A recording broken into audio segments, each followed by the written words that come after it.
Hi viewers, எல்லோருக்கும் வணக்கம். இன்னைக்கு பாண்டியன் ஸ்டோர் தொடர்கதையில் செந்தில் வீட்டுக்கு விஜிலன்ஸ் ஆஃபீஸில் இருந்து ரைடு வராங்க.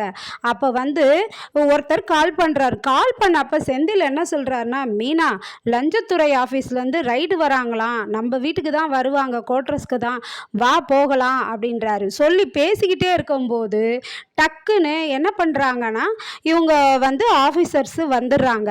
வந்ததும் நீங்கள் தானே செந்தில் அப்படின்னு சொல்லி கேட்குறாங்க. ஆமாம் சார்ன்றாரு. அதாவது நாங்கள் லஞ்ச ஒழிப்பு துறையிலேருந்து வந்திருக்கோம், உங்கள் வீட்டுக்கு ரைடு வந்திருக்கோன்றாரு. அப்போது சொல்லும்போது செந்தில் சார், இது எங்கள் வீடு இல்லை, எங்கள் வீடு கோட்ரஸில் இருக்குது, இது எங்கள் அப்பா வீடுன்றாங்க. அதனால் இங்கே வேண்டாம், அங்கே போகலாம் அப்படின்னு சொல்கிறாங்க. யோ, எந்த இடத்துல செக் பண்ணோன்னு எங்களுக்கு தெரியும் அப்படின்னு சொல்லிட்டு வீடு முழுக்க செக் பண்ணுறாங்க. கோமதி அப்படியே பயப்படுறாங்க. டே, என்னடா கதிர், செந்தில் போலீஸ் பிடிச்சின்னு போயிடுவாங்களாடா அப்படின்னு சொல்லி பயப்படுறாங்க. ஆனால் அவங்க எல்லா இடமே போய் செக் பண்ணுறாங்க. பார்த்தாக்கா அங்கேருந்து ஒரு பணம் எடுக்கிறாங்க. பணத்தை எடுத்துகிட்டு வைக்கிறாங்க. அதுக்கப்புறம் நகைங்கள்லாம் எடுத்துகிட்டு வைக்கிறாங்க. இது என்ன பணம் அப்படின்னு கேட்குறாங்க. சார் சார், அது எங்கள் வீட்டோட கடையோடைய பணம் சார் அப்படின்னு சொல்லிட்டு சரவணன் சொல்கிறாரு. அப்படியா, கடையோடைய பணம்னா இது எவ்வளோ இருக்குது, உங்களுக்கு வரவு செலவு கணக்கு இருக்கா அப்படின்னு பாண்டியனை கேட்குறாங்க. சார், அதில் 34,000 இருக்கும். ஒரு இடத்துல ஆர்டர் கொடுத்தேன், அதுவும் கேஷாக தான் சார் கொடுத்தாங்க, அதுக்கு உண்டான பில்லும் இருக்குது அப்படின்னு பாண்டியன் சொல்கிறாரு.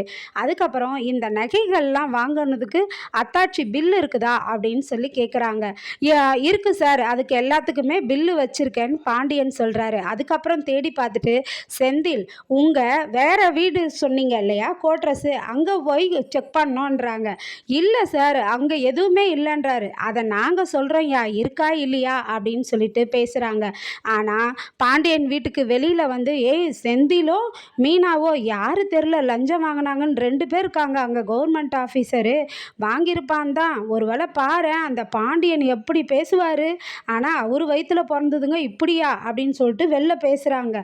உடனே செந்தில ஜீப்பில் ஏற்றிட்டு போகிறாங்க, கூடையும் கதிர் போகிறாங்க. அப்போ வெளியே வரும்போது மக்கள்லாம் கேட்குறாங்க, என்ன பாண்டியன் அண்ணா, என்ன செந்தில் லஞ்சம் வாங்கிட்டானா, கதிரை ஏன் பிடிச்சின்னு போகிறாங்க, கதிரும் எதனா அதை பணத்தை பதுக்கி வச்சுருக்கானா அப்படின்னு கேட்குறாங்க. உடனே கோமதி, இல்லை, எல்லாம் வாய்க்கு வந்தபடி பேசாதீங்க, செந்தில் வீட்டுக்கு அங்கே இங்கே எதுவும் இல்லைன்னு சொல்லிட்டு செந்தில் வீட்டுக்கு போகிறாங்க.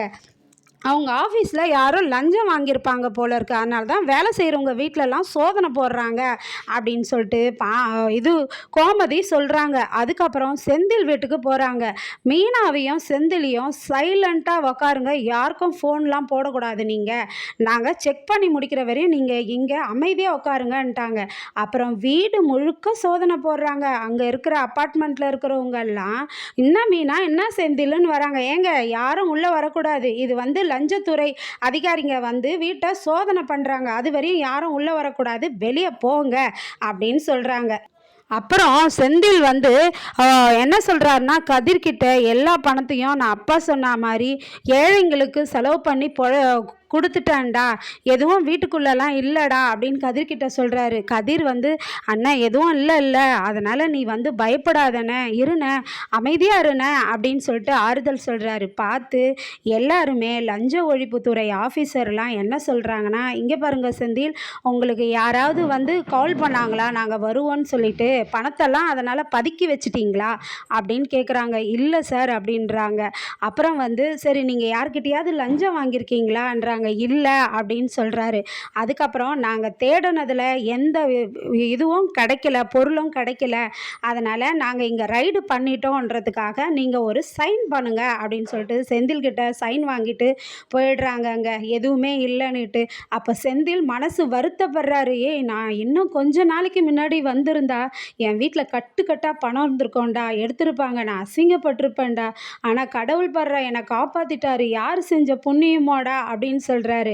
உடனே அண்ணன், ஃபீல் பண்ணாதண்ணே, அதான் இப்போ இல்லை அப்படின்னு சொல்லிட்டு கதிர் சொல்லும்போது அதுக்கு செந்தில் என்ன சொல்கிறாருன்னா, இப்போ இல்லை, ஆனால் நானும் மாட்டியிருப்பேனாடா, இந்த தப்பை பண்ணியிருப்பேனா, அதானே நீ எப்பவுமே எந்த தப்பு பண்ணாலும் எப்படி மாட்டுவோம், இப்படி தான் ஒரு நாள் நமக்கு சோதனை வரும்ன்றது ஞாபகம் வச்சுக்கணே, இனிமேல் செய்யாதனன்னு கதிர் ஆறுதல் சொல்கிறாருங்க. நாளைக்கு மீண்டும் சந்திப்போம் பாண்டியன் ஸ்டோர் தொடர்கதையை.